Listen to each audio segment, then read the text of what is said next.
guys, how are we all? Hope we're all doing well, picking some locks and keeping it bloody legal.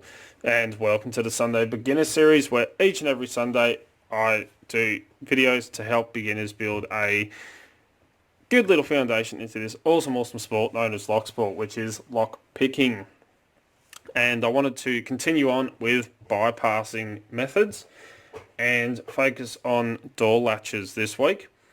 And when I say door latches, I'm referring to the spring-loaded ones that can be manipulated with a very simple and basic tool.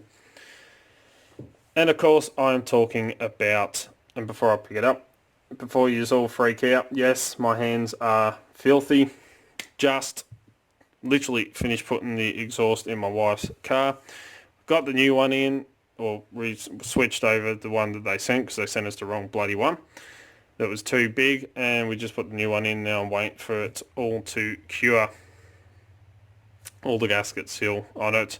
But yes, my hands are filthy from being under the car, and my fingers, you can see, got a couple of nice little slices in them.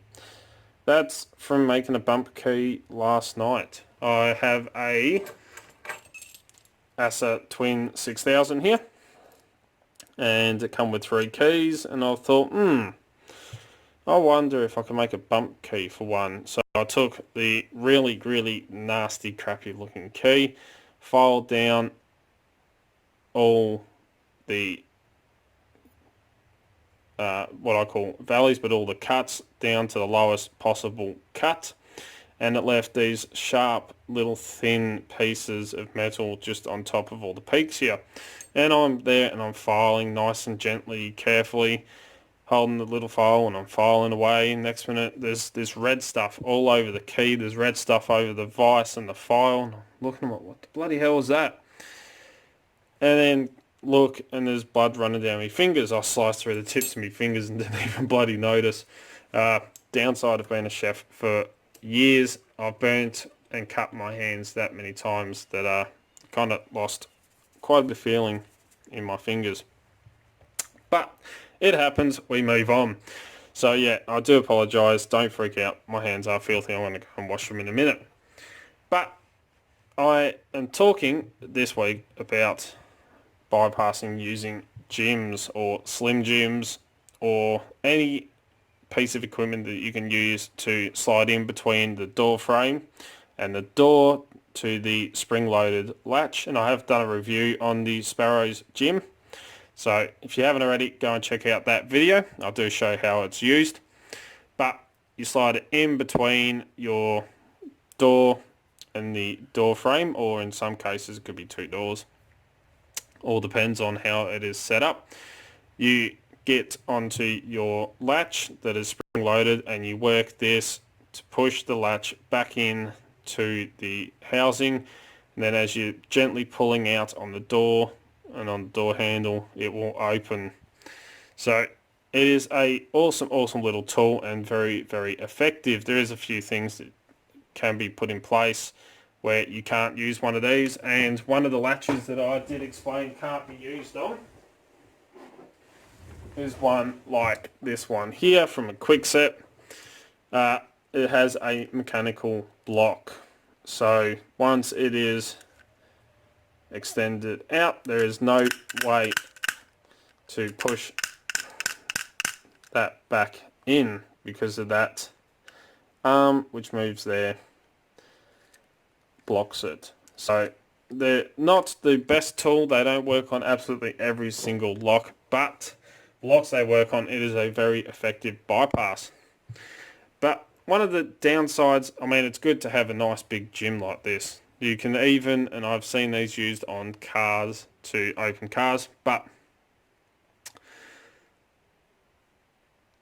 it is quite long in a way to be able to carry it around on you.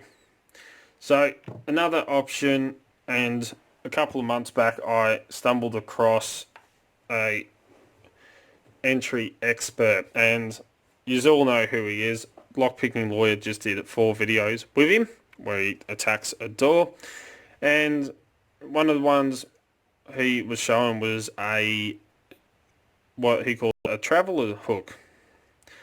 And you know, I started watching it a few months back. With his, I stumbled across his channel with key casting, which is another bypass in a way method that we're going to cover. And he was showing, I was watching him and, his lectures and stuff like that, and it's extremely interesting to watch, and I highly recommend it. I'll put a link to his channel in the bottom, in the description, but very, very interesting stuff to watch. And he was talking about this traveller hook, and I looked and looked and looked, and I couldn't find one here in Australia to be able to order. But in Bunnings, and I stumbled across this. It's a O-ring tool. Take O-rings out, and it's normally, I mainly see these in automotive areas, but very, very handy little tools. You can buy a set of screwdrivers that also have this, like I did. Super cheap. I paid $10 for a whole set. I get some extra screwdrivers and a few different styles of hooks, but this is pretty much identical to the traveller hook, and it can be used, and I have tested this on my doors here on the latches. It works to manipulate that spring-loaded locking pull and push it back into the housing so you can get the door open. The only downside I found to this is trying to carry it on yourself or on your person is that very sharp point, and you could probably grind that down, but I found that kind of helps to dig into that latch to be able to manipulate it quite easily. But it is a downside to it. It is quite sharp, and if you're not careful, you will stab yourself. But an awesome little tool to have. And I thought, well, what about something smaller? Something that's an easy little project for beginners to build. You could throw it somewhere you could forget about it, and only in an extreme emergency, and I'm talking life or death, because here at Dark Arts Lockpicking we always follow the codes and recommend the codes, and I do not condone any illegal activity at all. But in a life or death situation, something that you could carry on yourself to be able to get out of a locked door by using a gym style tool. And it popped into my head, well, Sparrows have the hall pass, what they call a hall pass, a tiny little card you can slide into your wallet and forget about, and it's about the same size as the Chaos card, which I do have one of, and I carry it in my wallet all the time. This has actually replaced the old James Bond credit card set that I used to carry in my wallet, but the Chaos card is absolutely fantastic.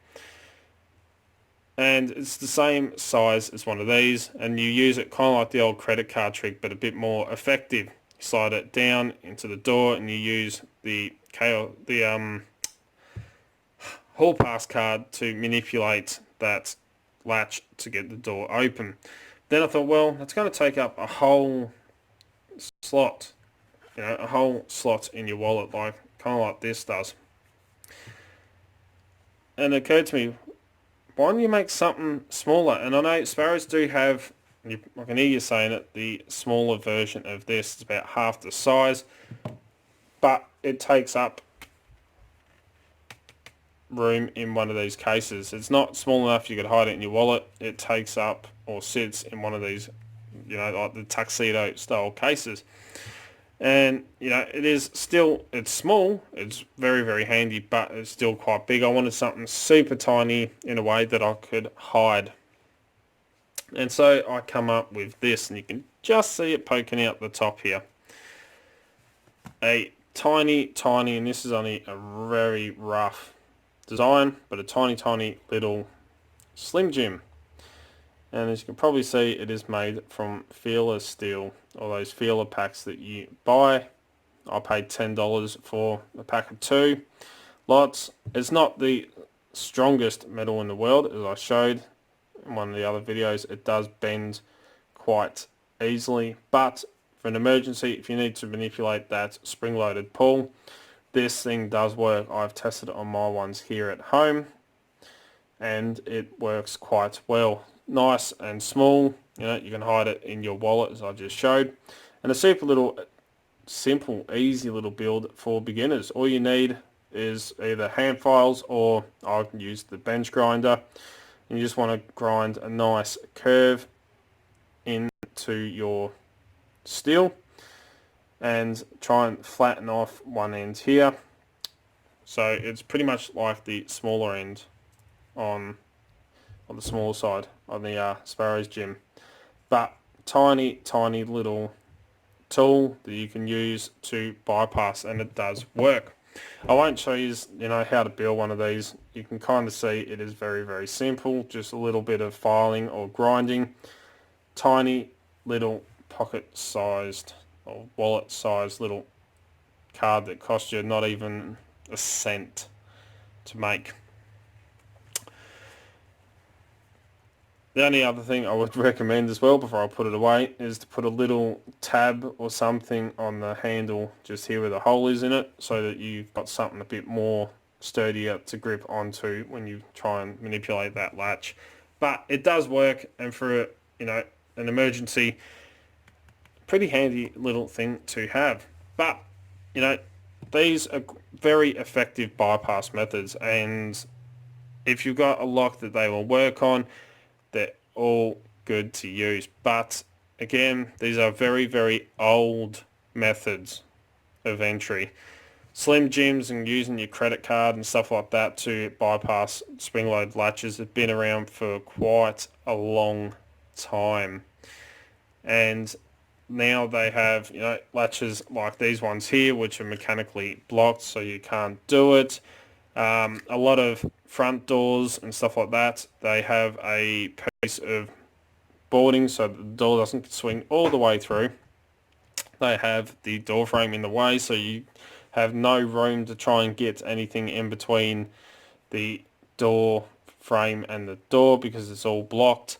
There are methods to stop this form of attack.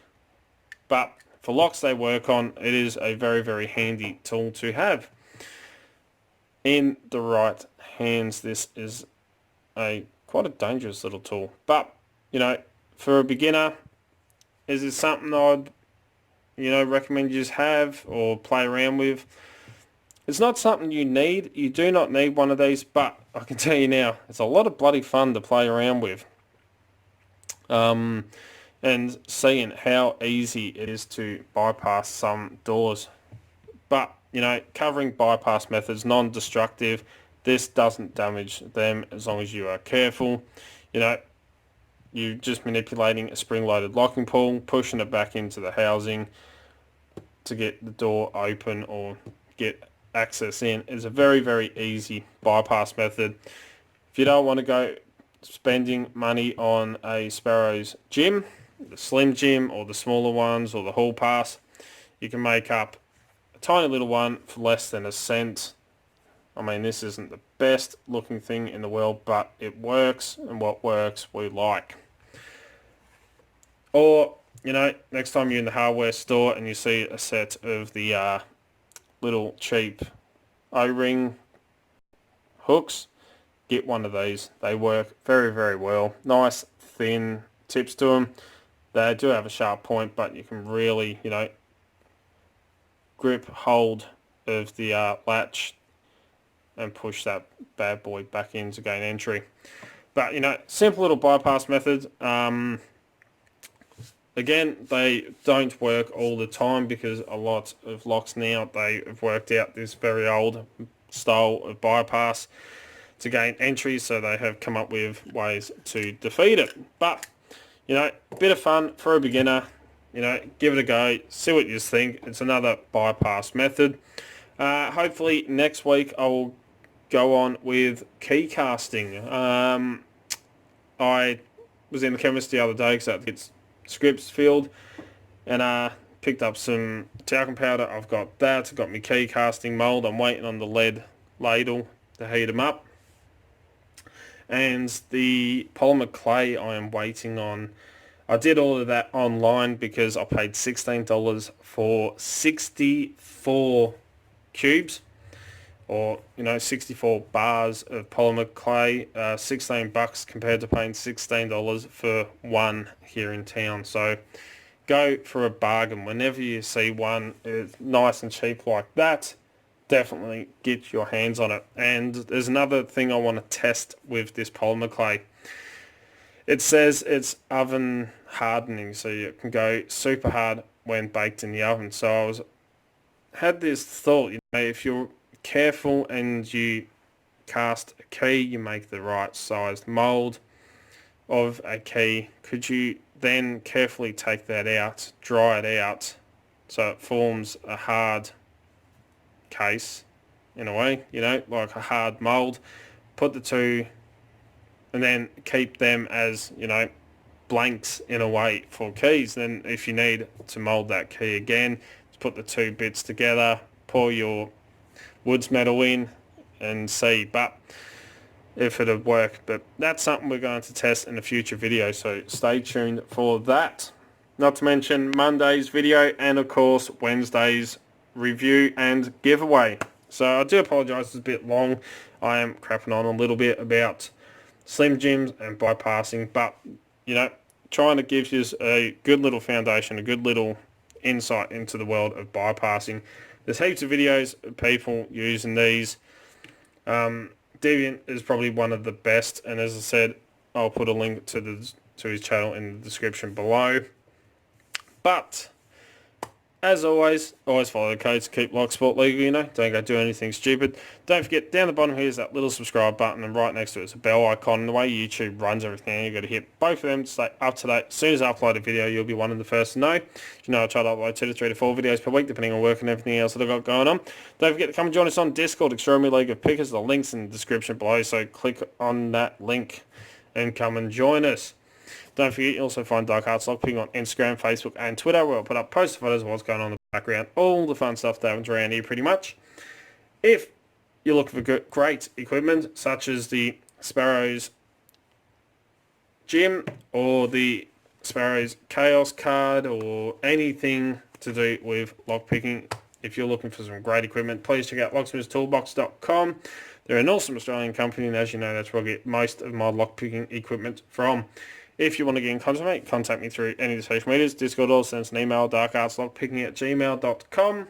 If you like what you see, please give a thumbs up. I really do appreciate it. It's big time. And until next time, cheers guys, and happy bypassing.